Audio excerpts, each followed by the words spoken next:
Hi, Guido Fox here. Welkom bij een nieuw book report. Today I want to discuss with you this 250 pages of information about making yourself whole again, healing your heart, and rediscovering your true self after toxic relationships and emotional abuse. So this is really for people who wants to understand in what kind of relationship they were and what kind of shit it causes in your self confidence, in your mental state, in your shamefulness, in your aloneness, and in your putting up your protective self. So, if you had a relationship where you were mentally abused, and it can be male, that can be females from both sides, you can have a protective self and guard against that, and it causes problems in your future relationships. So, healing after toxic relationship and emotional abuse. And a lot of people deal with this kind of mental psychological damage. A lot of people suffers from toxic relationship, and a lot of people have to heal from this kind of emotional abuse from one or the other partners. You can also abuse each other, right? In a certain moment, you also go into this negative spiral of the relationship, and it will be in kind of competition and a nasty hatred, revengeful, relationship. Um, in this book, the guy really knows about it. I find this a really good book from Jackson Mackenzie, and I will discuss also in the next video. His other book is about Psychopath Free, and this book is not about psychopaths, but it is about more the personal disorder NPD. That is the narcissistic personal disorder, and the BPD, that's the borderliner personal disorder. So those two disorders causes so much emotional and mental damage to the other partner in the relationship. When you restore your own light, you no longer require the energy of others to feel alive. And I like this quote, it's very spiritual, right? Discover your own light, and you don't need to consume energy from the other partner.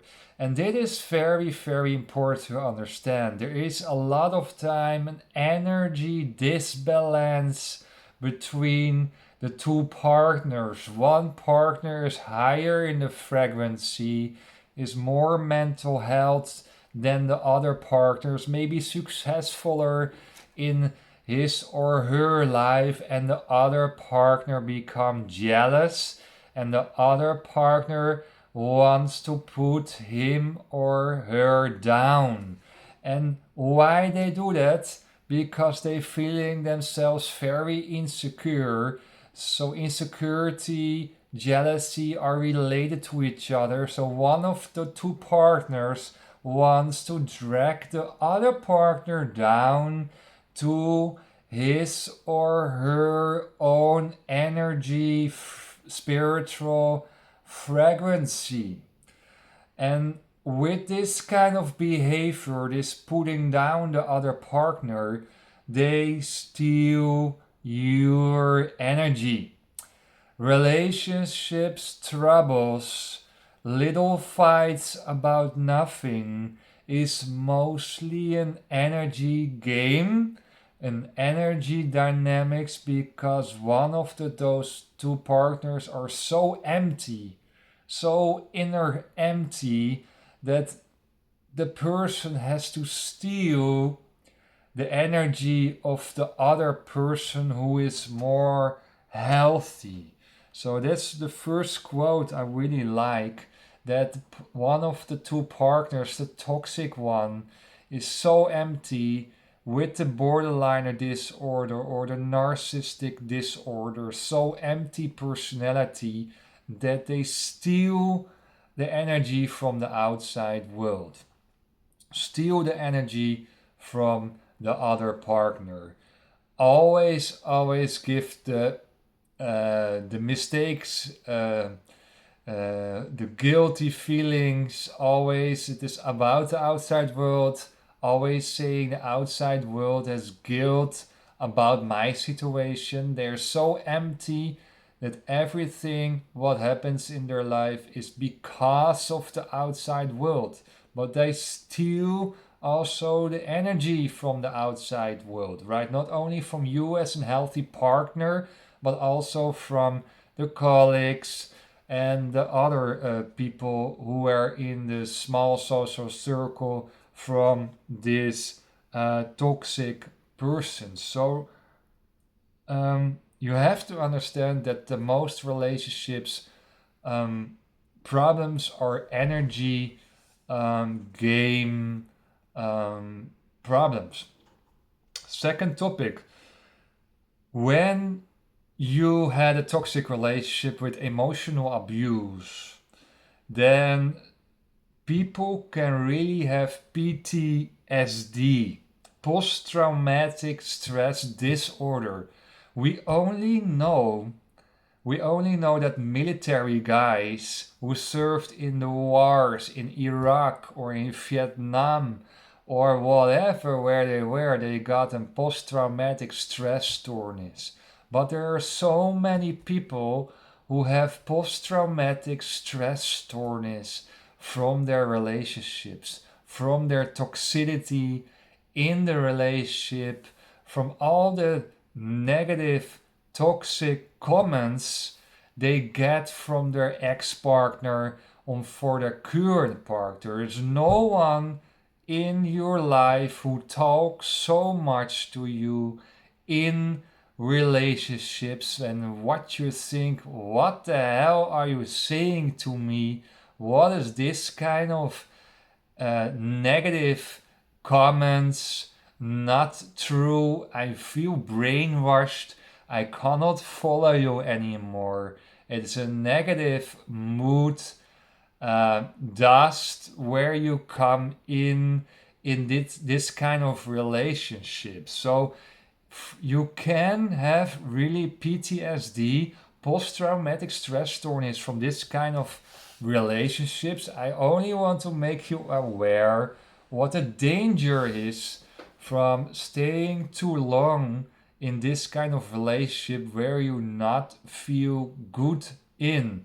Especially empathics, very empathic persons like me who can feel so much from the other person has to watch out which kind of types are coming in your life, right? You have to watch out and have to select carefully who you let in. You can not only get an PTSD, post traumatic stress disorder from relationships, you can also get AVPD. That is an avoidant personal disorder. That means that you're constantly avoidant to step in new relationships. You were thinking, oh my god, I don't want to have this shit again. I hold my guard high and I put everyone aside, and you never open your heart again, and you stay closed for other partners. And That is all not good for the healing progress, right? That's not good to making yourself whole again and healing your heart and rediscovering your true self to go forward in your life, right? You have to move on, but it is good to know that you can really have this kind of PTSD and AVPD. That's very serious business, right? Toxic shame. Of course, you can be shameful that the relationship didn't work. You told all your girlfriends how beautiful your relation was, and then you have to split up, or you have to tell it to your parents or your grandmother, your grandfather, and they have all opinions about it. They have all judgmental opinions about the relationship you had. They say, "Oh, it was so nice, guy. Oh, it was so nice, women. Why you did it?" And they didn't solve the mental abusement in the relationship, right? They never were there. They never were in the kitchen. They never were in the house room. They never were they, and they have their opinions already there. So it can be delivered also a shame and toxic shame to break up or finish this relationship. So maybe you're afraid for revenge of your ex, that your ex partner is planning a revenge, or you have to split, and the finance and the house and the children and whatever you have to manage, and you stay long and long and a long time in this toxic relationship, what is not good for you. So that can deliver the toxic shame um, part. I want to talk with you about the protective self. So, if you're a victim of emotional abusement in relationships, then you create a guard, right? You create a protective self. But the person with MPD, the person with BPD, the borderline disorder, and the narcissistic personal disorder, these two persons have also a very high protective self around their small inner light. So also they have a protective self, and there are quite few symptoms what this protecting self is, because you are both victim, right? They are mostly victim from the past, you're victim of the current situation, but both you're victim. Some symptoms from the protective self. 1. Saving others, being saved. Saving others, being saved. That's especially with the borderline disorder. They have a so hard helper syndrome because they're so empty inside. And if they help someone overly, they feel superior towards the other. Let me help you, let me help you. And they create a dependency attachment style between you and them. At the beginning, you were thinking, yes, wow, amazing, someone wants to help me out of my current situation. But slowly, the borderliner, the toxic person, is used it to control you, put you down, and then the borderliner is in a kind of safe position. So saving others in the helper syndrome is a red flag for empathic persons, to understand in what kind of person you deal with. Saving others, being saved, so you let yourself also being saved, right? You liked also being safe, watch out for that. But also with the borderliner, is it a lot of times so that they make you feel guilty about a lot of things. So you feel guilty as an empathic person, and The borderliner wants to be saved from, oh, why are we not going on holiday? My neighbor is going on holiday, my best girlfriend. You never take me out on holiday. You're bad to me.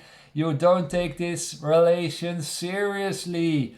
And they put a guilt claim on you. And then the borderliner wants to be saved, because the borderliner feels so insecure that this person wants to be saved in a kind of, for him or their, healthy relationship where there is overly commitment from insecurity underlying dynamic.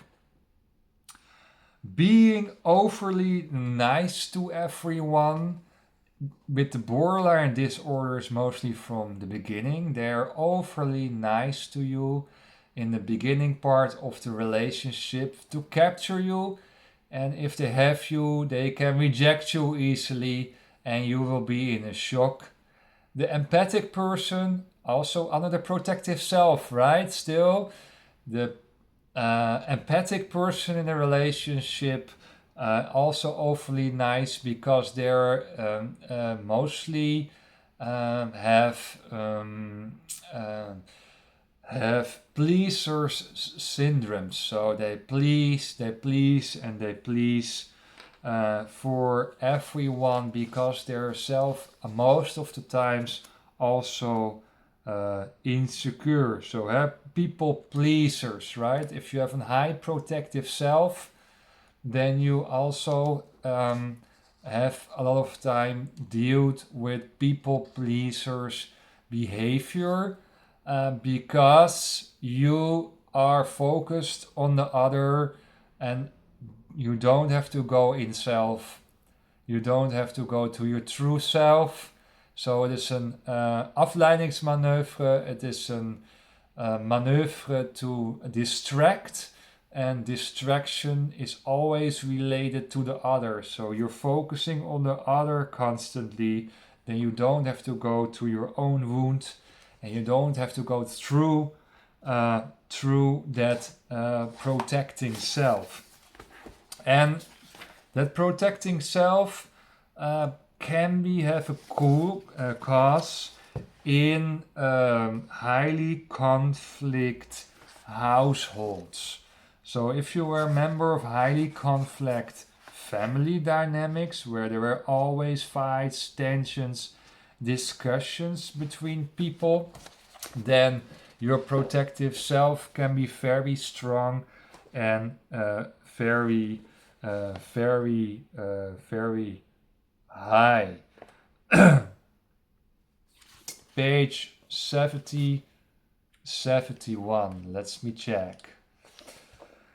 A parent, I tell you something about the high conflict households where this protective self has his causes. A parent with anger issues, so the people pleaser, learns to anticipate bad moods and calm them before it escalates to rage. So if your parents can be very easily switched to anger, they will freak out. You learn to avoid the rage before the rage is kicking in. So children are confronted with aggressive parents, learn to please their parents before something is going to happen, because children are so sensitive and children doesn't like fights between parents. So they doesn't like fights between parents. So they do people pleasing. They learn this dynamic already in early stage, and that dynamic following up in the relationships later that you have. Next one. A parent with borderliner personality. So the people pleaser learns to soothe and comfort inappropriate dramatic crises and pity stories. Yeah, the borderliner always dominates the household. always have a dominant opinion and also dominate the talks on negative ways. So sharing bad and pity and dramatic stories every day, every day, every day, how bad the work is, how bad the colleague is, every day. You will be confronted with the shit from the borderliner, and you learn as a child to soothe and comfort inappropriate dramatic cries and pity stories. So you hold yourself in. And if you hold yourself in as an empathic person, then you do this also mostly in the upcoming next relationships, right? So that's also what you see there. A parent with control issues and rigid rules. So the people pleaser learns to just do what they want to avoid unpleasant reactions. Yeah, that's also a little bit soothing, right? You suppress and you just follow the rules of your father and your mother. You just follow the rules. You never discuss this stupid rules or rigid rules or control rules. What's totally unnecessary. You accept it because of also this your parents. But if you step in a relationship with someone with an NPD, narcissistic personal disorder, or a borderline disorder, you act in the same way to never going into that discussions. You hold yourself in, you let the talks going on, and you never break the rules to keep the peace, to keep the so-called peace. And at a certain moment, this works against you. You have to place boundaries. Not every time, of course, that's very tiring. But at a certain moment, you have to place boundaries. If the boundaries were crossed 2, 3 times, you have to step out of this relationship. A parent with depression or anxiety, so the people pleaser feels sorry for them and is responsible for always being happy and cheering them up. So if you had parents who were depressive, not good functioning, a lot of anxiety in their system, you will be also their people pleaser and feeling responsible for them. Can you imagine the child become responsible? The happy, flaring child becomes responsible for their parents. And if they are responsible for their parents, they will be also in the next relationships. In the relationships they get on a later age, also over responsible for their partners. So taking care of everything and everything what the partner is going on. So your responsibility as outcome of this people pleaser behavior will affect your life, and you forgot yourself constantly in this relationship. And at a certain moment, it's your partner. It's not your child.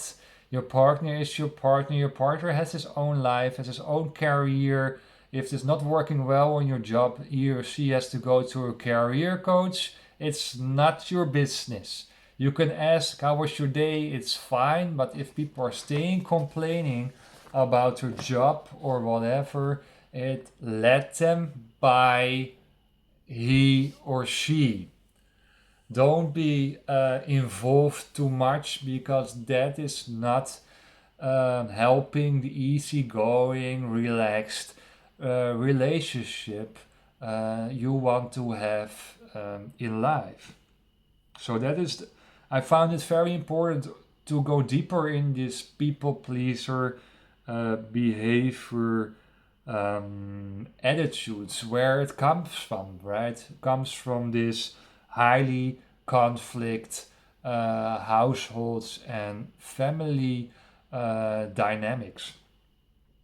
The last one, being tested all the time. Yeah, that's typical from the borderliner disorder.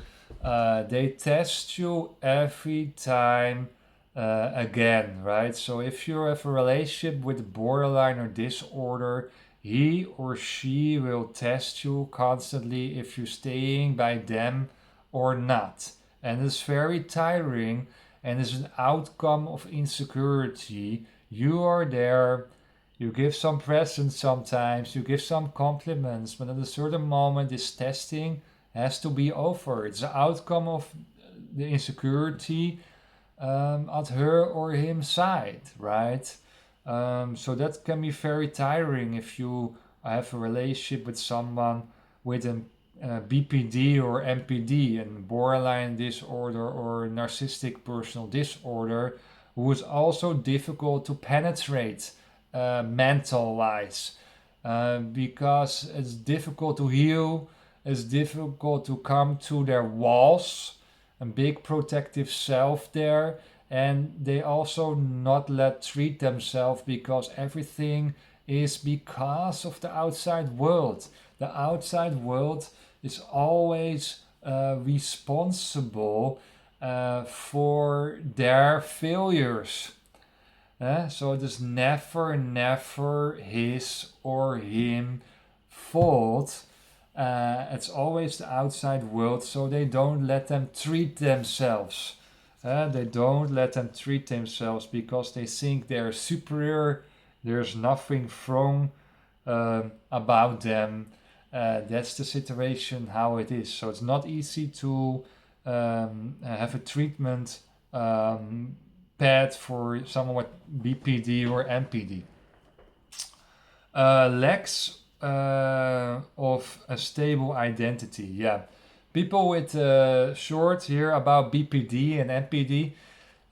Those personal disorders, they have very low self-esteem, very insecure, and they have an unstable identity, not a stable, they lack of stable identity, and they're mostly obsessed by someone in their life. I found it very interesting and didn't know that, but also always have a psychopath or a borderline or a narcissistic personal disorder, an obsession with someone to distract from their own weak identity. So if you're obsessed with someone, um, then you move away to look into yourself. If you're constantly with your mind by someone else, you don't have to be by yourself, right? So that was a very interesting fact I didn't know about this kind of personal disorders, that you moving away from yourself if you're fully obsessed with someone else. Page 114, yeah, BPD, oversharing in the beginning. I also told to you, yeah, borderliners are overly nice to you from the beginning. Watch out for this. They will capture you. They will lokken, ze willen je lokken. They will capture you, and then they can control you.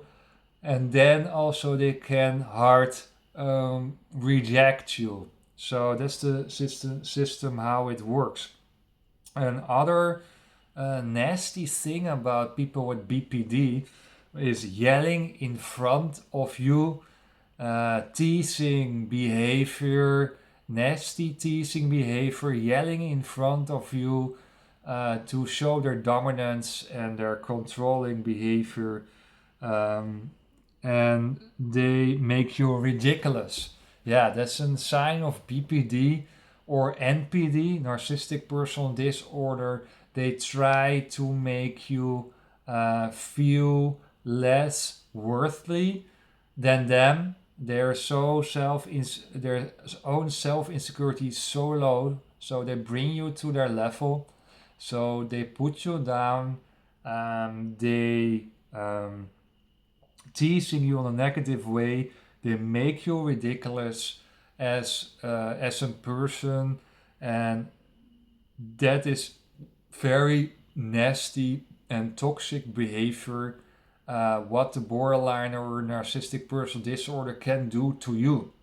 So be aware of these red flags. Page 148, favorite person, distraction. Yeah, so they can be the personal disorder, the BPD, the MPD can have obsessed with someone, but also have a favorite person in their mind, and that can be the same. So both of the disorders have distraction ways to not going to their self, not going to heal their own self. They have extreme shifts, both BPD and MPD, in fun, laughing into bitter. So they can shift from a very happy event towards a very bitter or angry situation. They're very inflexible way, a flexible way, I have to say, in behavior. And I was thinking about the event of my ex-girlfriend. She can shift in literally 10 seconds from the most happy women to a crying woman, from a crying woman to an angry woman. There has to some trigger, and then the whole afternoon that was a crazy time. So that was also sometimes hilarious to see this shifts in mood swings.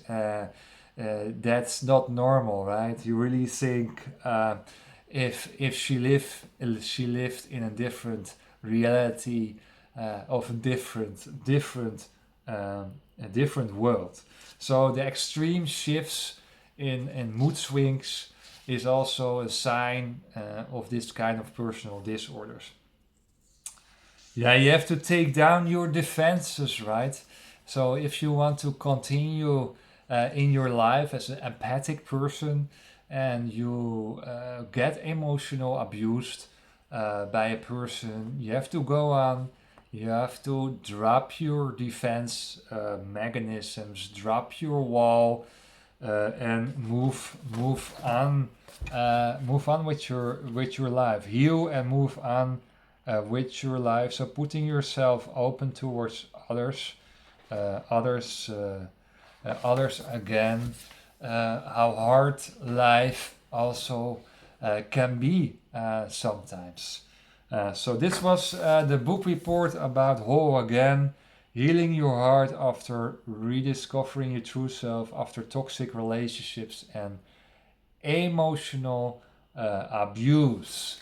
Thank you for watching this video, and I see you by the next one. Bye bye.